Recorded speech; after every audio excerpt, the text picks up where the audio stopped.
Kristus, kita akan membaca firman Tuhan di dalam Habakuk pasal yang ketiga, ayat 17 hingga ayat yang ke-19. Habakuk pasal yang ketiga, ayat 17 hingga ayat yang ke-19. Sekalipun pohon ara tidak berbunga, pohon anggur tidak berbuah, hasil pohon zaitun mengecewakan, sekalipun ladang-ladang tidak menghasilkan bahan makanan, kambing domba terhalau dari kurungan, dan tidak ada lembu sapi pada kandang, namun aku akan bersorak-sorak di dalam Tuhan, beria-ria di dalam Allah yang menyelamatkan aku. Allah Tuhanku itu kekuatanku. Ia membuat kakiku seperti kaki rusa. Ia membiarkan aku berjejak di bukit-bukit batu. Saudaraku yang kekasih di dalam Yesus Kristus, tema kita hari ini adalah bingung atau bersukacita. Sekali lagi, bingung atau bersukacita. Nah, saudaraku yang kekasih di dalam Yesus Kristus, kita sudah masuk ke dalam fase new normal. Pemerintah kita telah menerapkan fase kehidupan, yaitu kehidupan new normal. Sekalipun penyebaran COVID-19 masih terjadi sampai hari ini. Nah, saudara, di tengah-tengah kehidupan di fase new normal ini, saya mendapati ada kebingungan dari orang-orang percaya. Mengapa saya katakan demikian? Karena saudaraku, dalam fase kehidupan new normal, orang mulai kembali beraktivitas seperti biasa. Orang mulai pergi ke kantor, orang mulai membuka usahanya, orang mulai ke tempat rekreasi, orang mulai ke mall, orang mulai ke pasar, orang mulai melakukan hobinya, mulai bergaul. Dan di dalam semua aktivitas itu, kita mendapati bahwa penyebaran COVID-19 belum berakhir. Masih terus menyebar sampai hari ini. Sehingga banyak orang yang bertanya, bagaimana mungkin kita dapat beraktivitas dengan lebih leluasa kalau COVID-19 ini masih menyebar? Nah, saudaraku yang kekasih di dalam Yesus Kristus, itu baru kebingungan di fase kehidupan new normal. Dan masih banyak orang juga bingung bagaimana hari esok mereka. Mereka bingung memikirkan apa yang terjadi pada hari esok. Situasi tidak jelas. Situasi tidak bisa diprediksi. Segala sesuatu bisa berubah. Bahkan di antara anak-anak Tuhan masih ragu untuk melakukan aktivitas di fase new normal ini. Nah, saudaraku yang kekasih di dalam Yesus Kristus, sama halnya yang terjadi dengan Habakuk. Nabi Habakuk juga bingung memikirkan kondisi bangsanya sendiri. Mengapa, saudara? Karena pada waktu itu bangsa Israel sedang menghadapi kondisi yang sulit. Kondisi yang sangat memprihatinkan. Karena bangsa Israel sedang menghadapi perang. Dan mereka dikalahkan oleh bangsa Mesir, bangsa Asyur, dan juga bangsa Babel yang menjadi ancaman serius bagi mereka. Di dalam melihat kondisi bangsanya yang begitu menakutkan, sepertinya tidak ada harapan di hari esok, Nabi Habakuk bergumul. Dan dia menjadi bingung dengan situasi yang sedang dihadapi oleh bangsanya. Hal itu digambarkan di dalam ayat 17. Di situ dikatakan, sekalipun pohon ara tidak berbunga, pohon anggur tidak berbuah, Pohon zaitun mengecewakan sekalipun ladang-ladang tidak menghasilkan bahan makanan. Kambing domba terhalau dari kurungan dan tidak ada lembu sapi dalam kandang. Saudara, dalam kebingungan dan pergumulan Nabi Habakuk terhadap bangsanya, dia menggambarkan situasi yang tidak mengenakan, situasi yang tidak mendatangkan sukacita itu terjadi di bangsanya. Saudara, dia menggambarkan pohon ara tidak berbunga, pohon anggur tidak berbuah, pohon zaitun mengecewakan lembu, sapi tidak ada di dalam kandang, ladang-ladang tidak menghasilkan, kambing domba terhalau dari dalam kandangnya. Saudaraku yang kekasih, situasi ini begitu menakutkan dan situasi ini begitu membingungkan. Tetapi di dalam situasi yang membingungkan ini, saudara, Nabi Habakuk berkata di dalam ayat-ayat selanjutnya, namun aku akan bersorak-sorak di dalam Tuhan. Nah, saudara, mari pilih hari ini. Di dalam fase kehidupan new normal, apakah engkau mau bingung ataukah engkau mau bersuka cita? Saya lebih memilih untuk kita tetap bersuka cita. Dan saya mengajak Bapak Ibu Saudara untuk mari kita bersuka cita. Bersuka cita bukan karena situasi itu. Kita bersuka cita karena kita punya Tuhan. Sehingga Nabi Habakuk berkata, namun aku akan bersorak-sorak. Aku akan bersuka cita di dalam Tuhan. Saya mengajak kita hari ini untuk bersuka cita di dalam Tuhan. Nah, saudara, apa alasannya kita bersuka cita? Apa yang menjadi dasar atau alasan kita bersuka cita di tengah-tengah situasi yang hari-hari ini membingungkan begitu banyak orang? Saudara, alasan yang pertama, firman Tuhan mencatat buat kita dalam ayat yang ke-19. Allah Tuhanku itu kekuatanku. Saudara, mengapa kita harus bersuka cita? Karena kita punya Tuhan yang menguatkan kita. Saudaraku yang kekasih di dalam Yesus Kristus, Tuhan itu adalah kekuatan kita. Dia sumber kekuatan kita. Itu sebabnya kita tetap kuat sampai hari ini. Karena Tuhan sumber kekuatan itu ada di dalam kita. Saudara, mungkin situasi saudara membuat saudara lemah. Mungkin situasi saudara membuat saudara tidak berdaya.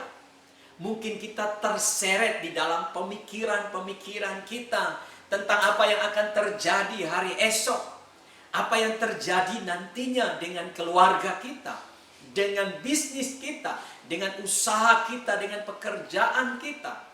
Sehingga kita pada akhirnya bingung untuk dapat melihat janji Tuhan di dalam kehidupan kita. Tetapi hari ini, saudaraku yang kekasih, mari kita sadar bahwa kita punya Tuhan yang senantiasa menguatkan kehidupan kita. Kita punya Tuhan yang senantiasa memberikan kita kekuatan di tengah-tengah kelemahan kita. Seperti digambarkan oleh Habakuk.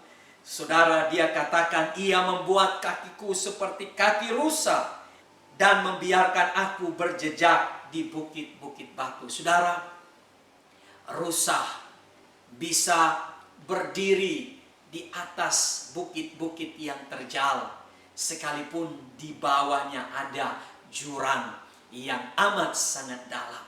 Kakinya begitu kokoh, sehingga Nabi Habakuk menggambarkan bahwa kita anak-anak Tuhan dapat berdiri di tempat-tempat yang paling berbahaya. Kaki-kaki kita dikuatkan. Artinya saudara, tidak ada situasi apapun yang mampu untuk menjatuhkan kita, yang mampu untuk membuat kita lemah, yang mampu membuat kita bingung. Karena Tuhan sumber kekuatan kita. Mazmur 55 ayat 23b berkata, tidak untuk selamanya dibiarkannya orang benar itu goyah. Hari ini mungkin saudara sedang bingung, saudara sedang goyah, saudara sedang bertanya, Tuhan, apa yang akan terjadi pada hari esok? Tapi hari ini saudara, mari datang pada Tuhan. Saudara akan mendapatkan kekuatan daripada Tuhan. Dan saudara akan berdiri kokoh di tengah-tengah situasi yang membingungkan ini. Saudara akan tetap kuat. Dan saudara akan tetap maju. Karena Tuhan yang menguatkan kita. Bapak ibu saudara yang saya kasihi di dalam Yesus Kristus. Yang kedua, kita bisa melihat di dalam ayat yang keempat dari pasal yang kedua. Di situ dikatakan, sesungguhnya orang yang membusungkan dada tidak lurus hatinya, tetapi orang yang benar itu akan hidup oleh percayanya. Saudara, yang kedua yaitu kita punya Tuhan yang memberi pengharapan. Saudara, di dalam ayat yang keempat dari pasal yang kedua menyatakan bahwa orang yang benar akan hidup karena percayanya. Artinya saudara, kita akan tetap hidup, kita tidak akan bingung, kita akan bersukacita karena kita punya iman kepada Tuhan. Dan waktu kita punya iman kepada Tuhan, artinya kita memiliki pengharapan bahwa di dalam Tuhan, Tuhan menyediakan segala sesuatu yang baik buat kita. Rencana Tuhan adalah rencana yang indah buat kehidupan kita.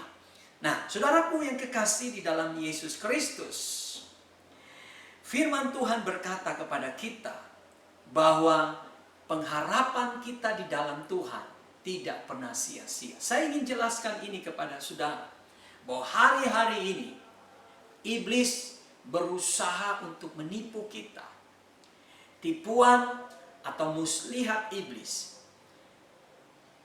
dia datang dalam hidup kita untuk melemahkan pikiran kita, menaruh di dalam pikiran kita bahwa kita sudah tidak punya pengharapan lagi. Iblis tidak dapat mengalahkan iman saudara. Tetapi bagaimana dia dapat mengalahkan iman saudara?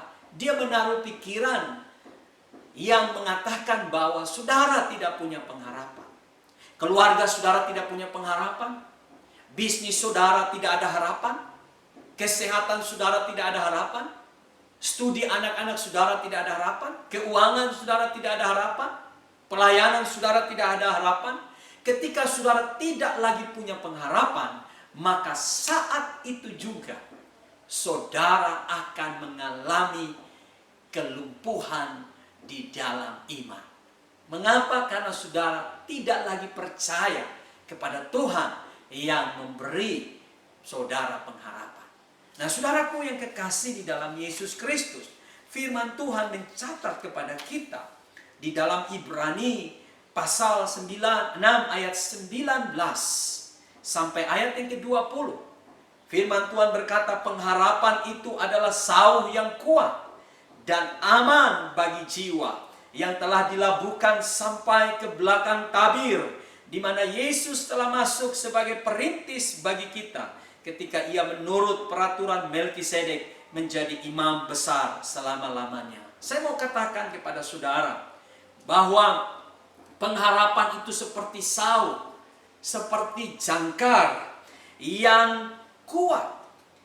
Dan pengharapan kita tidak pada hal-hal yang sementara, hal-hal yang temporary, tetapi pengharapan kita itu telah dilabuhkan sampai ke belakang tabir, di mana Yesus sebagai perintis, artinya bahwa pengharapan kita itu ada pada Yesus dan pada apa yang dikerjakan oleh Yesus. Dan saudara tahu apa yang dikerjakan oleh Yesus? Yesus sudah mati buat kita. Yesus sudah berkorban buat kita, saudara. Sehingga ketika kita percaya kepada Dia, kita beriman kepada Dia, kita menerima kasih karunia. Dan di dalam kasih karunia itulah kita memiliki pengharapan yang pasti. Saudara, Roma pasal yang kelima ayat yang kedua berkata kepada kita, oleh Dia ini siapa? Oleh Yesus. Kita juga beroleh jalan masuk oleh iman kepada kasih karunia. Di dalam kasih karunia ini kita berdiri dan kita bermegah dalam pengharapan akan menerima kemuliaan Allah. Jadi saudaraku yang kekasih, jangan bingung saudara. Mari kita bersukacita karena pengharapan kita didasarkan atas pengorbanan Kristus, di mana lewat pengorbanan itu kita menerima kasih karunia. Dan atas dasar kasih karunia itu kita bermegah dalam pengharapan. Artinya bahwa pengharapan yang terkandung di dalam kasih karunia yang disediakan bagi kita orang-orang percaya, itu pasti terjadi dalam hidup kita. Saudara, apa yang tidak Tuhan janjikan buat kita? Apa yang tidak Tuhan buat kita, saudara? Hari ini Tuhan buat banyak buat saudara. Tuhan buat hal-hal yang indah. Dan Tuhan masih ingin terus buat sesuatu dalam hidup saudara. Saudara, fase new normal, penyebaran COVID-19 yang masih terjadi, saudara, tidak akan mengakhiri mimpi Tuhan dalam hidup saudara. Tidak akan membatasi pengharapan kita akan janji-janji Tuhan.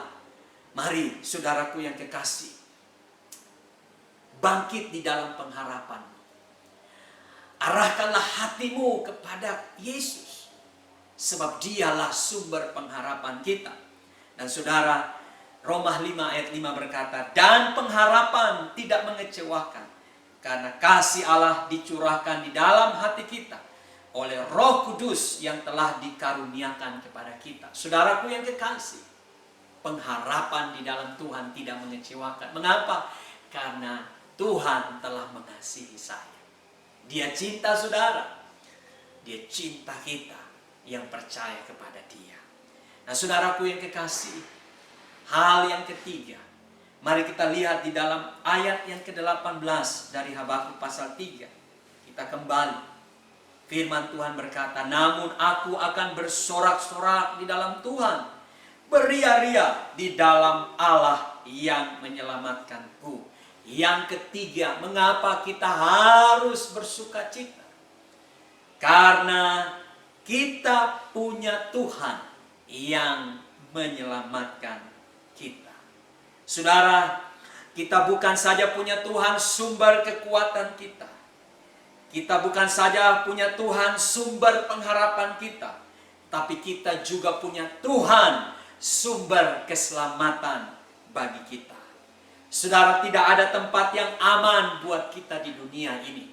Saudara bingung pun tidak membuat saudara aman. Saudara kecewa, saudara takut pun tidak membuat saudara aman. Tetapi tempat yang paling aman, menara yang paling kuat, kubu keselamatan kita, kota benteng kita, hanyalah Tuhan pencipta langit dan bumi. Sebab kesanalah orang benar berlari dan mendapatkan keselamatan.